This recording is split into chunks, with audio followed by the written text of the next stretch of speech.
the basis of, the human experience. What we all need in life is connection. So we do that through attuning to people, through really getting to sit in that with them, experience it, understand it.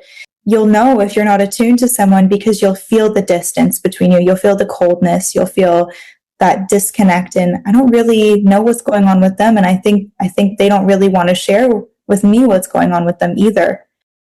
I'm Sherry Jonas, and this is Launch, a podcast for parents with older kids in their 20s and 30s who are struggling. If you're here, it's because you want to connect with your adult child, understand why they seem uninterested or unwilling to become independent, and ultimately to help them find their way. Well, you're in the right place. Listening to Launch each week will give you valuable insights, expert advice, and practical strategies that you can start using right away. Remember to hit the follow button so you never miss an episode, and please share this with another parent who might need this guidance.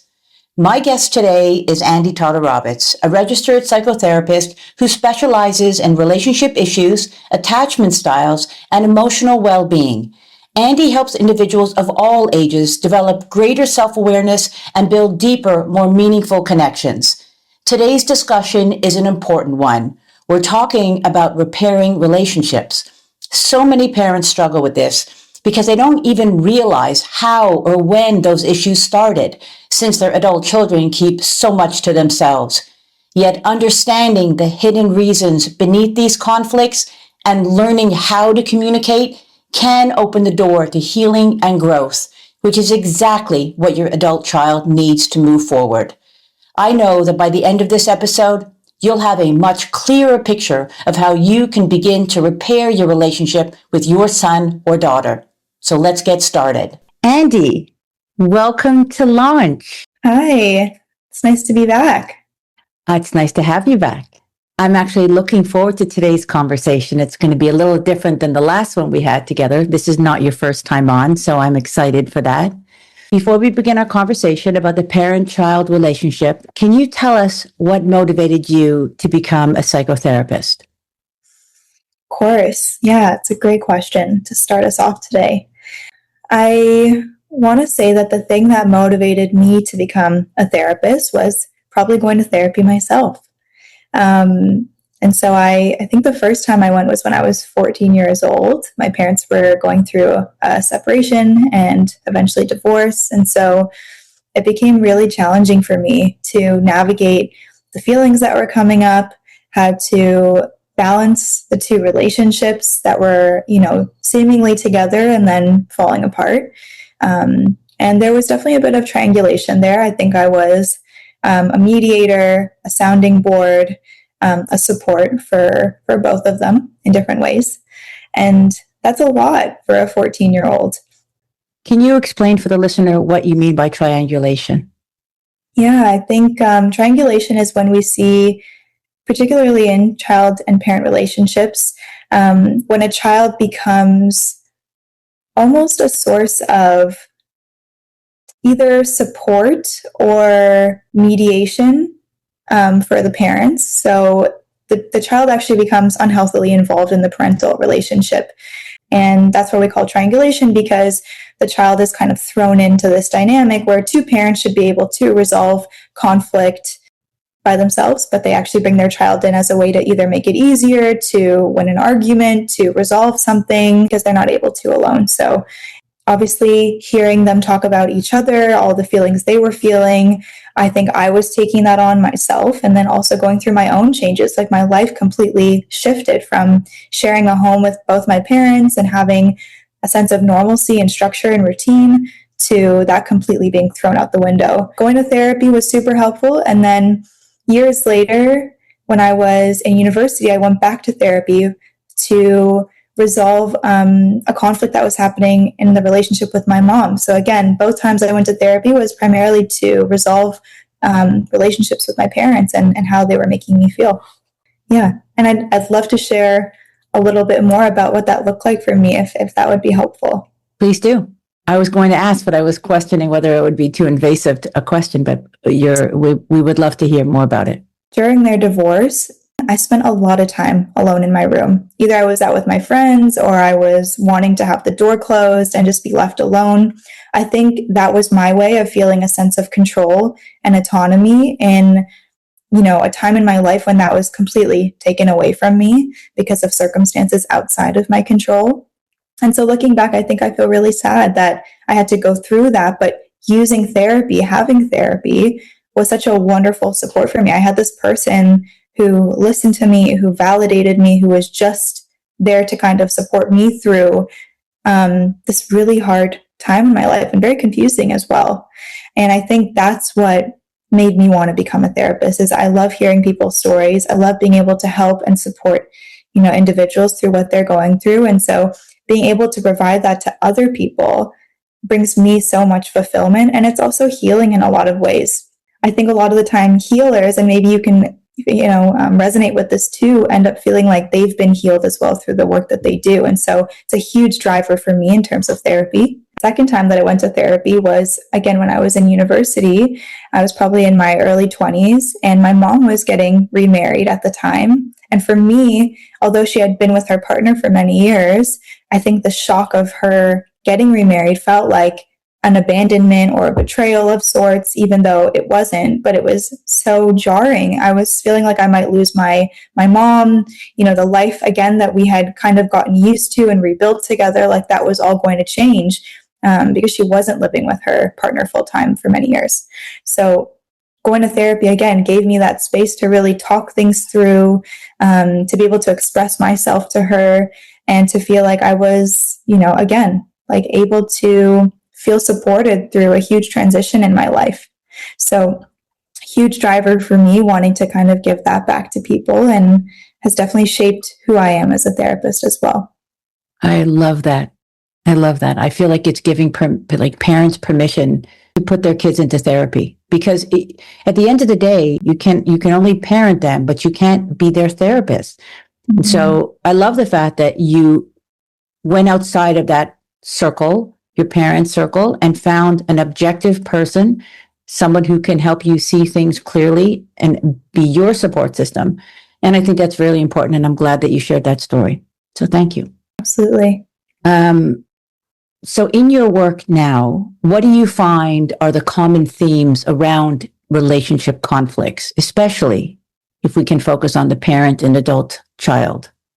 Specifically with my clients, the themes that I see come up a lot in their relationships with their parents or with their adult children is around communication, expectations, judgment, feeling seen, feeling understood, having a sense of autonomy versus feeling, controlled. A huge one that comes up for sure is judgment. And I think this is one of the most harmful things we can do. And I'm speaking to parents here for their adult children. Of course, we can have differences of opinions. We can give advice to people, but I think it's the way we say things that has a huge impact. If you come at someone very harshly when they're sharing something with you and being vulnerable or trying to open up, you're going to shut them down and they're not going to come back to you. You're not going to be a safe person that they can turn to. And so I do want to caution against the way we communicate, specifically when it comes to judgment, criticism, expectations. Yeah, I love that. I love that you touched on expectations as well, because we've talked about that in other episodes where expectations lead to disappointments. Disappointments lead to feelings of shame for the young adult. And the parents don't even realize it. It's so subtle. Even judgments are so subtle. Okay, so let me ask you, is there some framework that you like to work with when you're dealing with relationship conflicts? Again, in the vein of parent, adult, child, is there something that your go-to modality that you like to use? Yeah, I love Esther Perel's work. She talks a lot about relationships, and her framework around conflict themes particularly is super helpful in terms of understanding what's underneath the conflicts that tend to be recurring in relationships between, parents and children. So she talks about care and closeness, respect and recognition, and power and control as the three main themes that we see come up in conflict. Got it. Okay, so let's talk about care and closeness first, because what I often hear is that young adults don't feel close to one or both of their parents, not in the way that makes them feel safe and comfortable enough to open up. So can you tell us what care and closeness look like in a healthy relationship? Care and closeness, it really is the foundation of every relationship, and specifically between a parent and a child. I think from a child's perspective, you always want your parent to feel like they truly care about you and are close to you. I think that's what, forms a really secure attachment and relationship. So huge theme here I want to highlight. In terms of how to show care and closeness, I think three main ways we can do this is through active listening, showing interest, and validating feelings. So active listening is not listening with the intention of responding. It's actually the exact opposite. It's listening without the need to respond, react, or, share your own opinion. We just listen. We just listen to understand, listen to ask questions, listen to be curious. And with that, the validation piece comes really close. We can validate someone's experience by saying, I understand why you feel this way. I can understand why those emotions are coming up for you without necessarily agreeing with them. And that's something that comes up as a therapist, right? I don't always agree with what my client says. I wouldn't do it myself, but I can absolutely validate and empathize with their experience because I take the time to understand it. And so I think parents and children, can use that and hopefully enhance their own communication with each other through that.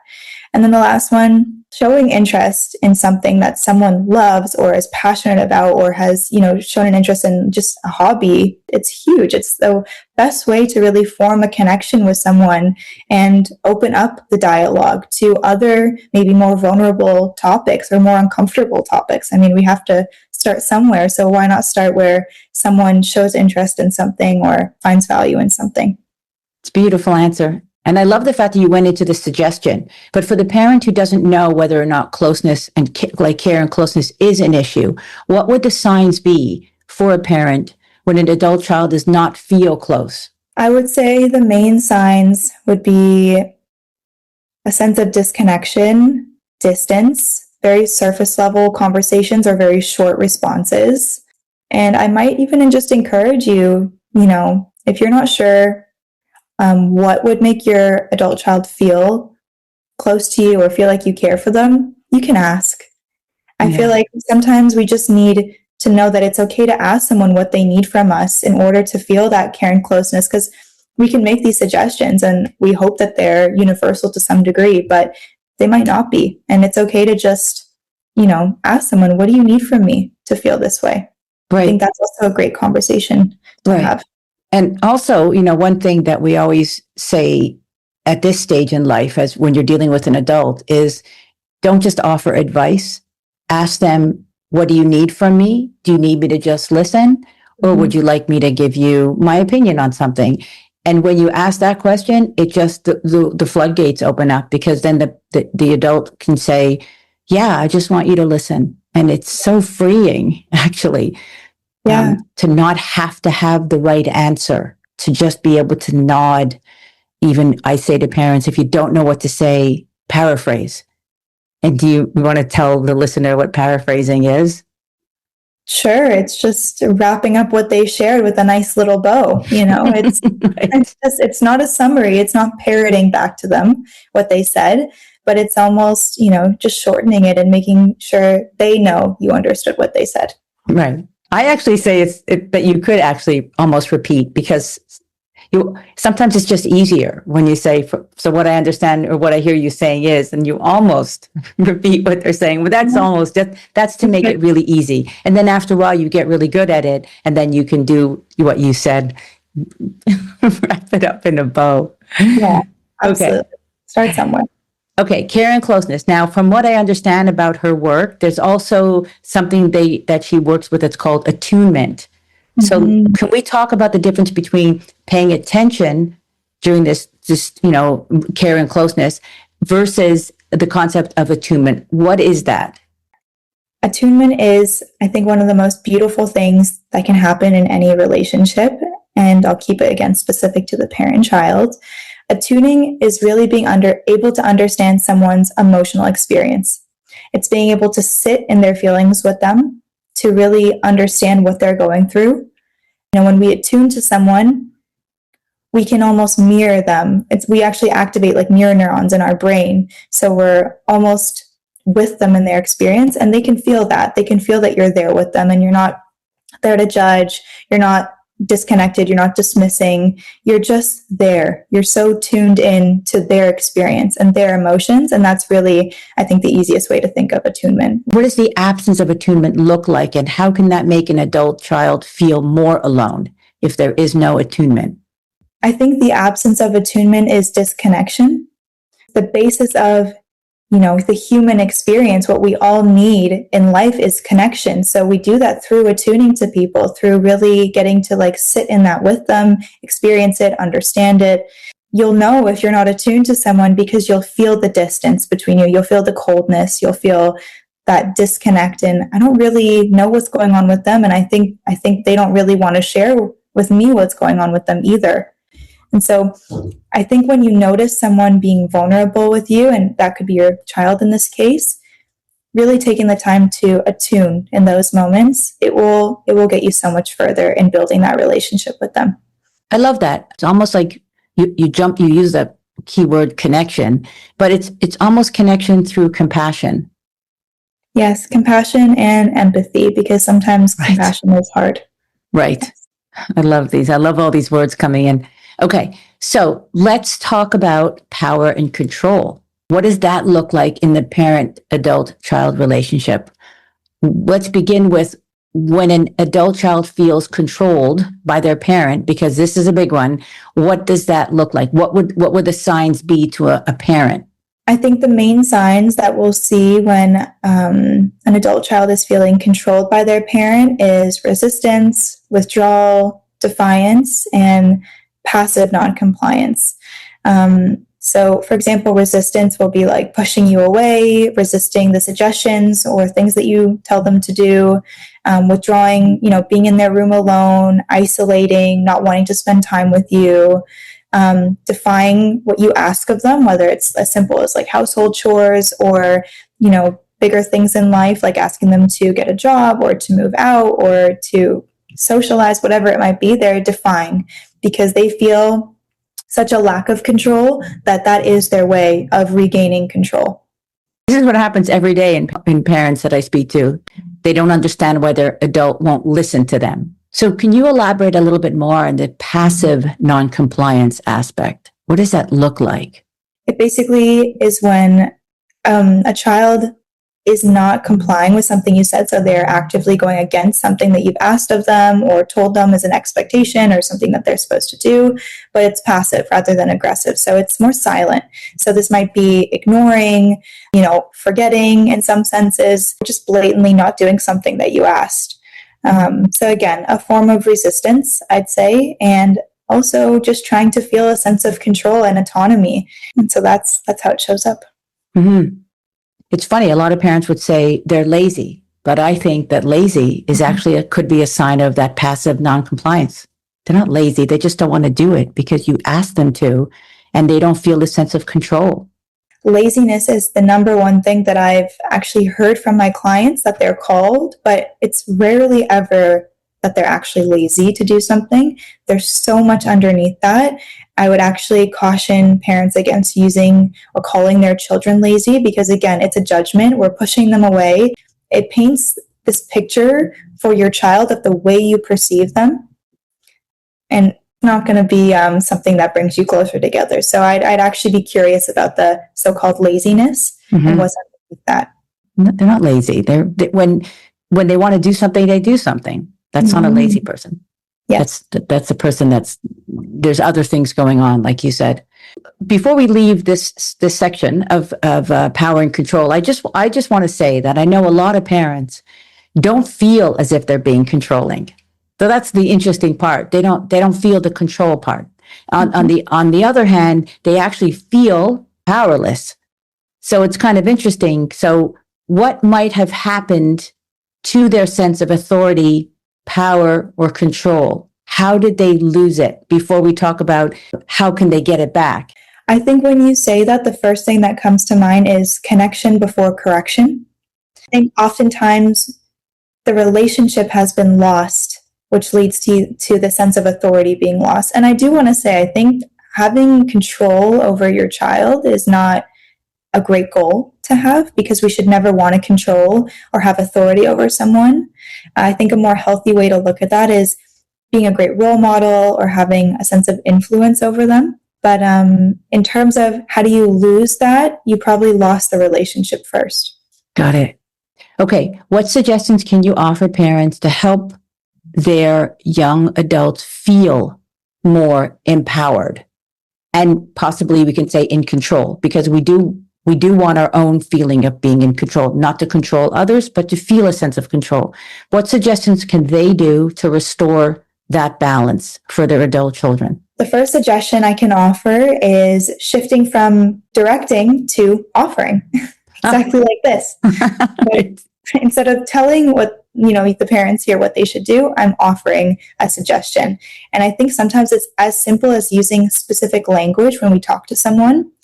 You can tell someone what to do, or you can strongly suggest or encourage them to do something. And just that simple phrasing shift, I think, helps a lot. So, for example, offering suggestions or options instead of telling them you need to do this or you need to do that or else, blank, I think would be really helpful. The next one is giving choices whenever possible. Again, we're talking about young adults, and adults are allowed to make their own decisions. They're allowed to choose and have a sense of autonomy, agency, independence, and control over their own lives. And I think this is a really important characteristic to actually teach. And so with that, they get to learn how to make choices and what maybe the consequences of a bad choice would be or a not so great choice would be, how to, pick themselves up when they've made a choice that isn't aligning with their goals. I think it's a great opportunity to grow as an individual when we get to have choices and have the power to choose what feels good for us. You talk about giving choices. I want to tell you that when my kids were little, I knew that because I was obviously a very strong mother, but at the same time, I wanted them to feel a sense of autonomy, power over their own little lives. And I wanted them to learn that there's always options, there's always choices. So everything was a choice. Everything. It started becoming like do you want chicken for dinner or do you want a hamburger for dinner? Do you want to wear your overalls or do you want to wear your leggings? And everything was a choice. Do you want to see this friend or do you want to instead come hang out with me? And I would watch the look on their faces knowing that you mean you're letting me decide? And I'd be like, yeah, but between those two options. So in a way it was contained, but at the same time, it made them, I could see how they were lit up when they knew that they were getting to decide that day or that moment what was their next move. So I love that. I think that's a fantastic way of empowering somebody. I was just thinking of that word. I think it is the most beautiful thing you can do is offer someone the ability to choose something for themselves. It really, I think, builds their sense of confidence, their self-esteem, their problem-solving skills. And it also teaches responsibility in some ways. So I'm definitely a big advocate for that. So you mentioned earlier, it's not about trying to control. It's more about influence, which I think it might seem like, what's the difference? But it's so powerful, the difference between control and influence. And I think that it leads us to the third conflict issue, which is respect and recognition. Because I think we would both agree, when you have influence, that leads to respect. But I don't want to get too far ahead. I want you to elaborate on what respect and recognition looks like in a healthy relationship. If you think about the people that you are influenced by, you probably have some level of respect for them. And so they all kind of tie into each other in some way. Respect and recognition is, I think, truly about being seen, valued, and taken seriously as a human being, right? I think most people just want to feel heard and like they matter. And so offering that to someone in a day-to-day conversation, in, giving them decisions, in showing that you care and attuning to them, like all of these kind of tie together. But that is a huge way to show that you respect and recognize someone's efforts and who they are. It's interesting because we're talking about relationship dynamics here. And then the point of all this is to repair the relationship. And even though our focus is on the parent and adult child, it's mutual, because a lot of times a lot of parents will feel so disrespected by their adults. And then the adult child doesn't feel recognized or seen. So it's almost like this dance of where there's lacking of respect, there's lacking of recognition. One feels unseen, the other feels unappreciated. So what does this look like for a parent? How can they recognize when their adult child feels unrecognized or disrespected? What are the signs that are going to come up for them? Again, I think a huge one is you will notice that disconnection. So this will show up as anger, frustration, dismissiveness, a lack of engagement, irritation, contempt, pulling away.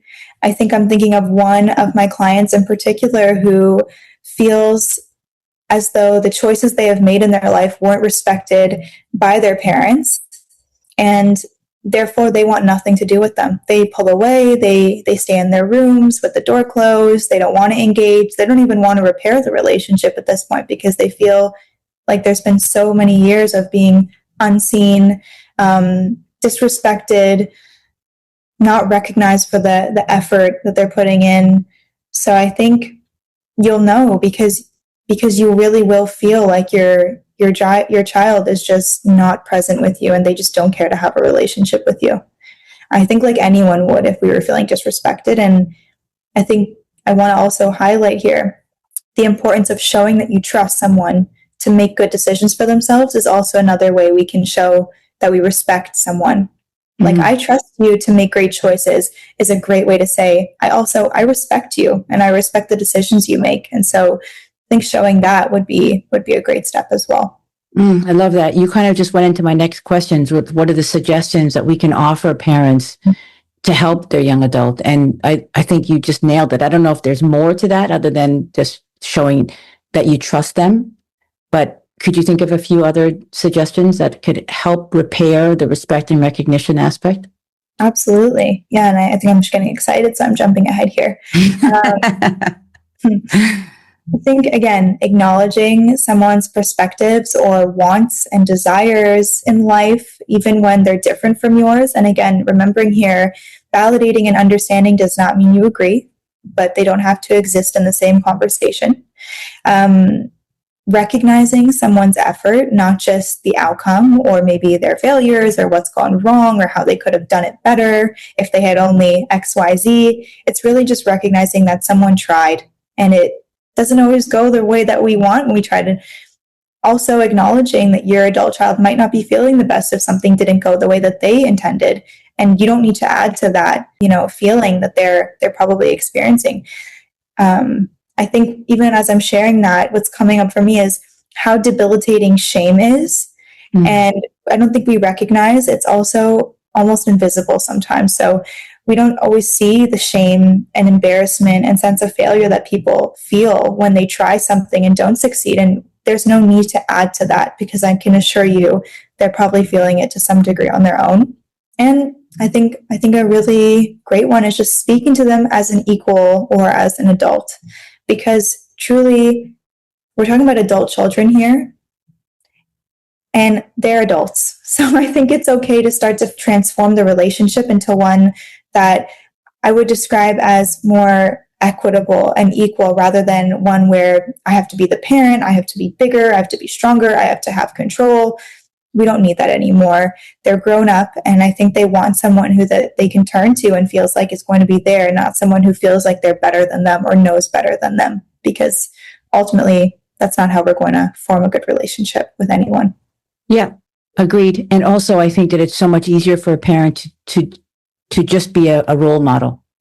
So it's not like dictating, using, instructions and saying the things that are making them feel small. Just you do you. You be the person that your adult child can look up to, and then lead by example at the end of the day. Mm-hmm. So. Yes.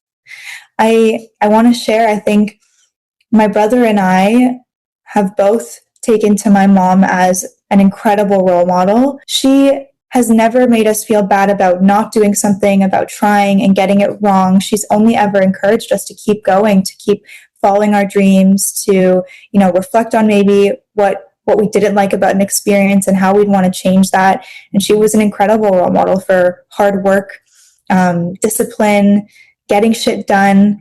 And I think she never tried to force that on us. Truly, there was always, I think goals that we all discussed together independently and with her, but it was never like, you need to do this, or else it will change how I see you.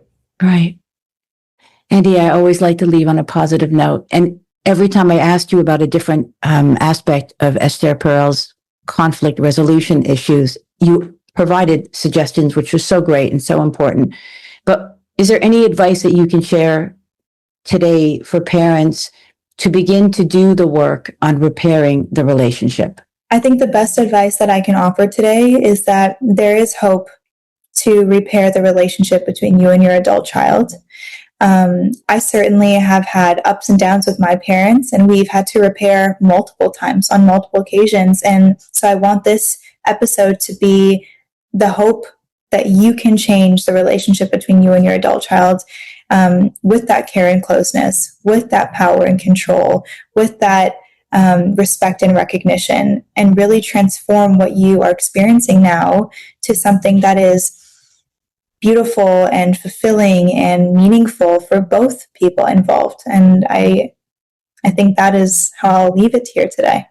Oh, I just got the shivers. I love it. I think it is one of the most beautiful relationships parents can have with their adult children. So I focus on it a lot. It's part of my course. It's something that I talk to every client about. It's not the child that's broken. It's the relationship that needs repair. Thank you, Andie, for coming back to Launch. I love talking to you, and please come back anytime. You are always welcome here. Thank you so much for having me. It was good getting to chat with you today.